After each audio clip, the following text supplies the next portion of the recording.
Sigmund complaining about someone taking too much time is one of the great ironies I think we could come up with. This is the irony. She was off the court for almost 12 minutes, and she's complaining about a couple seconds on Ayala's serve when she walked away from it.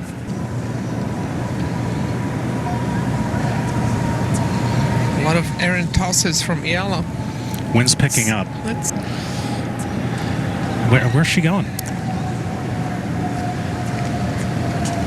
She's gonna be spoken, don't worry, talk to me. She's gonna be told. Same as you, she's gonna be spoken. She still has 6 seconds left when she missed toss. I'm gonna talk to her. No problem. Sigmund is complaining? Say it again. Can you watch her time? Because many times she's delayed. The time has been watched and she knows, and you as well, you need to be careful with the I clock. was about to serve. Yes, and you had 6 seconds left, that's what I explained to her.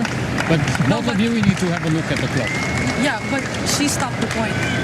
You know, I was about to serve and she turned around. I understand. That's We're watching that entire sequence, and I believe Alex Ayala is 100% correct. She had 6 seconds left on the clock. It was Sigmund who backed away on the return end to that point. Sigmund is not the most liked player in the locker room because of her shenanigans on the court. And that was a perfect example of that. Welcome sa ating recap ng Ayala versus Sigmund match kanina madaling araw. Kung di ka nakanood ng laban, ito yung mga detalye na baka na-miss mo.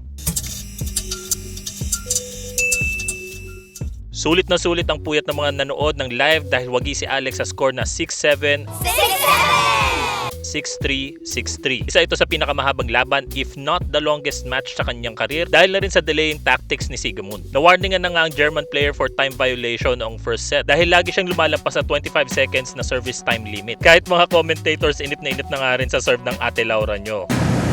And she's down to 4 on the serve clock right now. Yeah, she's not going to get called. It should be. Time violation warning. Yeah, she is. Okay.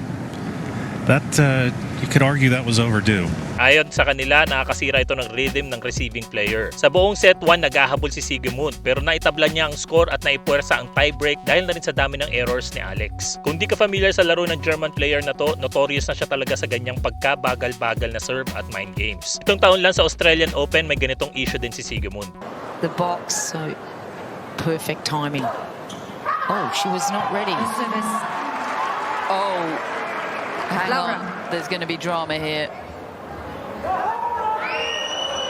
What's happened is Sigmund served when Inglis wasn't ready.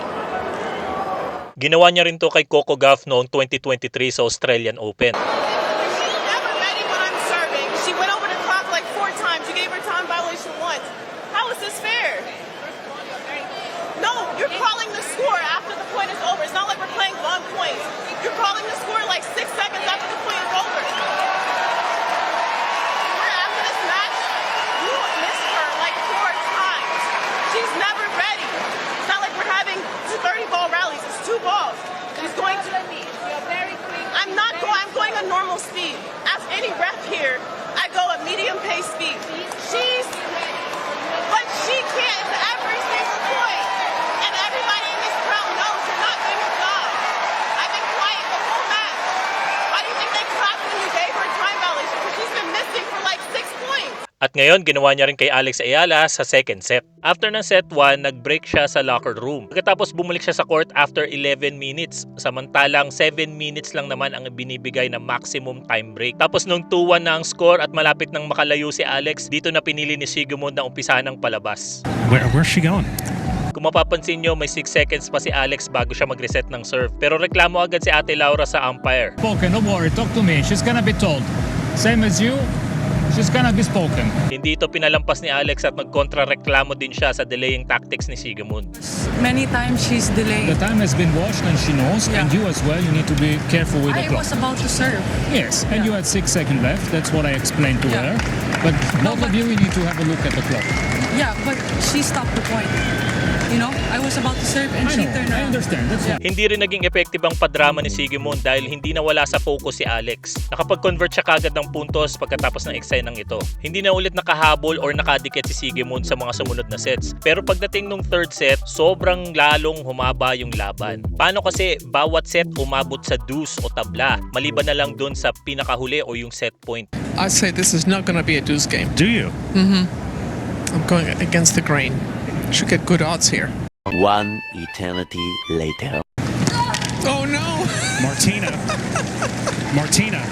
What did we bet again? Martina. Dahil panalo si Alex, pasok na siya sa third round ng Miami Open. Pero kanselado ang pinakaabangang rematch nila ni Iga Swiatek dahil natalo si Swiatek ng kanyang kababayan na si Magda Linette sa isang major upset. Siya tuloy ang makakalaban ni Alex sa third round ng Miami Open. Rematch din naman to kung tutuusin kasi 3 beses nang nagkalaban si Alex at si Linette. Panalo ang Polish player sa unang 2 match nila noong 2024 sa Abu Dhabi at 2025 sa Nottingham Open. Habang may isang panalo naman si Alex sa kanya nitong taon lang sa quarterfinals ng ASB Open sa Auckland, New Zealand. Tinanong ko sa nakaraang video kung anong mental preparation ang ginawa ng team ni Alex para hindi siya ma-pressure na manalo sa Miami. Pero base sa laro niya dito, pati na rin sa kanyang interview, ay mukhang maganda naman ang mindset ng 20-year-old Pinay tennis prodigy. You say pressure of coming back, and it's real. I mean, it's definitely real. I guess it's natural for the public or whoever to have some sort of expectation because I did so well last year. But how I approach it is that all the work's been done before this tournament. So this isn't a tournament where it's like everything's on the line, you know. And if I don't get the points here with that I have to defend, I'll get them somewhere else. So even when Abangan natin kung ma-maintain ni Alex ang kanyang pulidong playstyle at magandang mindset sa susunod na laban. Sama-sama ulit tayo magpuyat sa susunod na laban ni Alex. And thank you for watching.